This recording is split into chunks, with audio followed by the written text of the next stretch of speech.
तो बच्चों आज हम ए लेटर टू गॉड का बचा हुआ हिस्सा पढ़ेंगे, उसको देखेंगे, उसको समझेंगे। तो चलिए शुरू करते हैं, देखते हैं।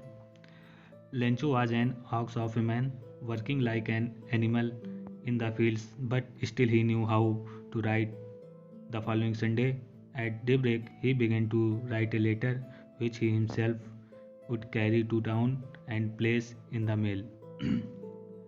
तो अर्थ क्या हुआ इसका? Lencho was an ox of a man. Lencho एक मनुष्य होते हुए भी एक बैल था। अर्थात क्या हुआ कि मनुष्य working like an animal in the fields, मतलब जो लेंचो था वह पशुओं के समान खेतों में काम करता था, मतलब बहुत ही मेहनती था। But still he knew how to write, लेकिन तब भी वह लिखना जानता था। द फॉलोइंग संडे, अगले रविवार, एट daybreak, सुबह ही begin to write a letter, उसने एक पत्र लिखना शुरू किया। Which he himself would carry to town, जिसे वह खुद ही शहर ले जाता, और प्लेस इन द मेल, और डाकखाने में डालता। ठीक, मतलब क्या हुआ कि मनुष्य लेंचो जो था एक बहुत ही मेहनती व्यक्ति था, पशुओं की तरह दिन भर खेतों में काम करता था, फिर भी वह लिखना जानता था। अगले रविवार को सूर्योदय के समय वह एक पत्र लिखने लगा, जिसे वह स्वयं शहर ले जाएगा और डाक में डालेगा। It was nothing less than a letter to God. यह पत्र भगवान के नाम से कुछ कम नहीं था, मतलब यह भगवान के नाम पत्र से कुछ कम नहीं था। God, he wrote, if you don't help me my family and I will go hungry this year. I need 100 pesos in order to sow my field again and to live until the crop comes because the hailstorms। फिर देखते हैं कि उसने क्या लिखा। God, उसने लिखा, भगवान, if you don't help me, यदि तुमने मेरी सहायता नहीं की, मेरी मदद नहीं की, my family and I will go hungry this year, मैं और मेरा परिवार इस वर्ष भूखा रह जाएगा। I need a 100 pesos in order to sow my field again, मुझे खेत में दोबारा काम करने के लिए 100 pesos की ज़रूरत है। And to live until the crop comes, मतलब कि मुझे अपने खेतों में दोबारा बोने के लिए तथा अगली फसल आने तक गुजारा करने के लिए 100 pesos की ज़रूरत है। बिकॉज, क्योंकि, द हेल स्टॉर्म, क्योंकि तूफान ने, ओलों के तूफान ने। फिर आगे लिखता चला गया। He wrote to God on the envelope, put the letter inside, and still troubled went to town. At the post office he placed a stamp on the letter and dropped it into the mailbox। फिर क्या होता है, लिफाफे पर उसने लिखा भगवान को, मतलब टू, जब पत्र लिखते हैं तो ऊपर किसको टू, फिर जिसको पत्र लिखा जाता है उसको उसका नाम लिखते हैं। तो उसने भगवान को लिखा, पत्र को लिफाफे में रखा। And still troubled went to the town, फिर भी और दुखी मन से शहर चला गया। एट द पोस्ट ऑफिस, डाकघर पहुंचकर, he placed a stamp on letter, उसने पत्र पर, उसने लिफाफे पर एक स्टैम्प लगाया, और dropped it into the mail box, और डाक पेटी में उसने पत्र को डाल दिया। One of the employees, who was a postman and also helped at the post office, went to his boss, laughing heartily, and showed him the letter to God. Never in his career as a postman and he known that address. A postmaster, a fat, amiable fellow, also broke out laughing, but almost immediately he turned serious and, tapping the letter on his desk, commented। फिर क्या होता है कि one of the employees, कर्मचारियों में से एक, who was a postman, जो एक डाकिया था, and also help the post office, और डाकघर में सहायक के रूप में भी कार्य करता था। वेंट टू हिज बॉस, अपने अधिकारी के पास लाफिंग हार्टली, हंसता हुआ पहुंचता है, और showed him the letter to God, और भगवान के नाम वाला पत्र दिखाया। Never in his career as a postman, डाकिये के रूप में अपने पूरे सेवा काल के दौरान he had he known that address, उसने कभी ऐसे पते वाले पत्र को नहीं देखा था। Never a post master A fat amiable, post master जो एक मोटा हंसमुख व्यक्ति था, आल्सो ब्रोक आउट लाफिंग, वह भी जोर से हंसने लगा। But almost immediately he turn serious, लेकिन तुरंत ही वह गंभीर हो गया। And typing the later on his desk, और लेटर को अपने मेज पर रखते हुए बोला, कमेंटेड, कहा, बोला, what faith, I wish I had a faith of a man who wrote this letter, starting up a correspondence with God. बोलता है कि कितना अटूट विश्वास है, काश मुझे भी उस आदमी जैसा विश्वास होता जिसने यह पत्र लिखा, जो भगवान से पत्र व्यवहार आरंभ कर रहा है। ठीक। So in order to shake the writer's faith in God, the postmaster came up with an idea, answered the letter, but when he opened it, it was evident that to answer it, he needed something more than goodwill, ink and paper. But he stuck to his resolution. He asked for money from his employees. He himself gave part of his salary, and several friends of his were obliged to give something for an act of charity. फिर क्या होता है?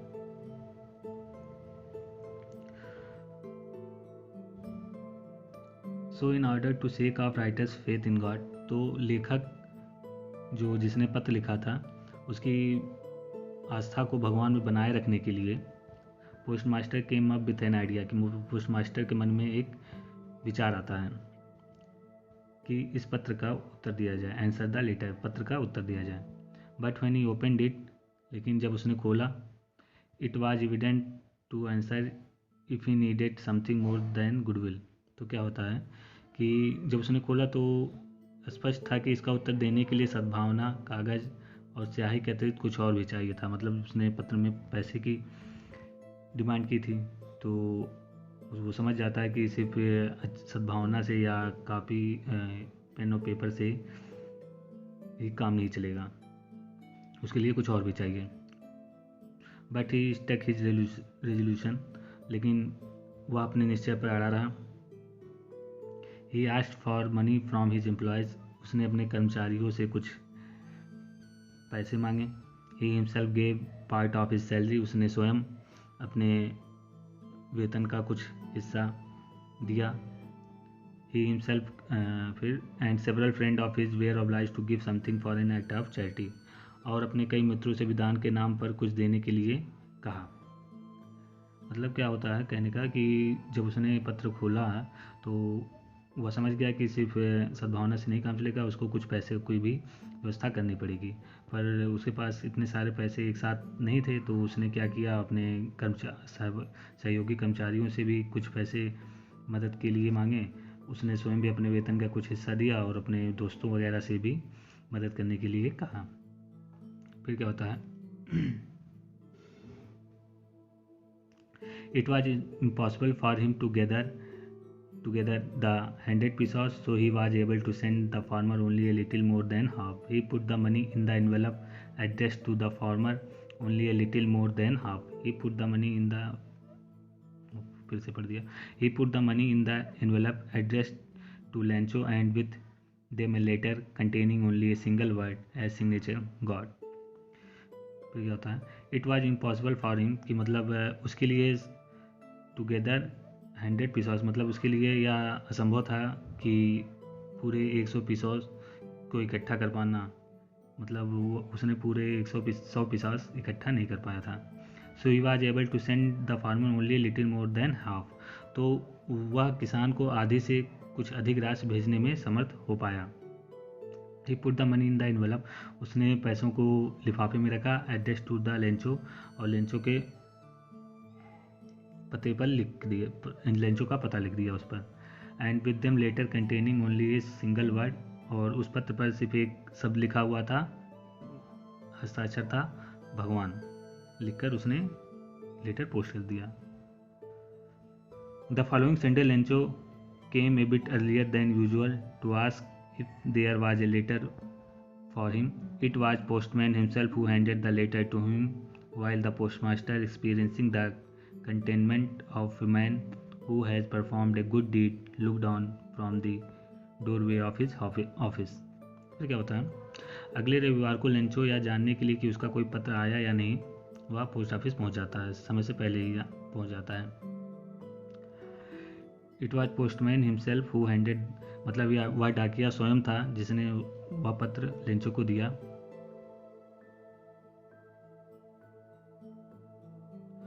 While the postmaster, जो postmaster था, experiencing the contentment of a man who has performed a good deed looked on the doorway of his office.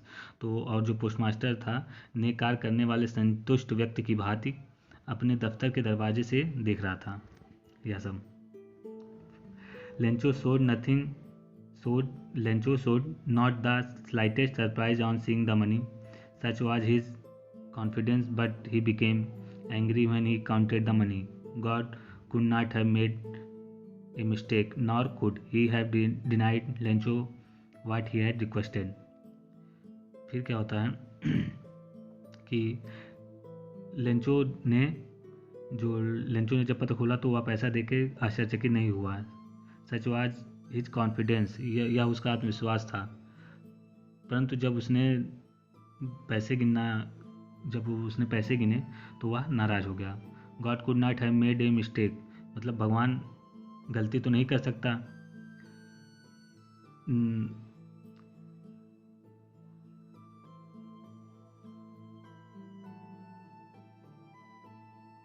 और ना he have denied Lencho what he requested, मतलब और ना ही लेंचो के द्वारा मांगी गई धनराशि देने से मना कर सकता था। Immediately Lencho went up to the window to ask for a paper and ink, मतलब तुरंत ही लेंचो एक खिड़की पर जाता है और एक पेपर और कागज़ और स्याही मांगने लगता है। On the public writing table, और आम लोगों के बैठने के लिए जो मेज़ वहाँ रहता है लिखने का, वहाँ बैठकर ही स्टार्टेड टू राइट, वह लिखने लगता, with much wrinkling on his bro caused by effort he had to make to express his idea. अपने विचारों को व्यक्त करने में उसका माथा सिकुड़ रहा था। When he finished, he went to the window to buy a stamp which he licked and then affixed to the envelope with a blow of his fist. फिर क्या होता है कि जब उसने पत्र समाप्त किया, फिर वह खिड़की पर टिकट खरीदने गया और थूक से इस लिफाफे को चिपका देता है।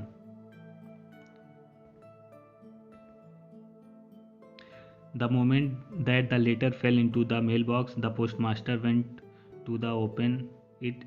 It said, मतलब जैसे ही उसने पत्र उसमें डाक पेटी में डाला, जो डाकिया था वह तुरंत उस पत्र को लेने पहुंच जाता है।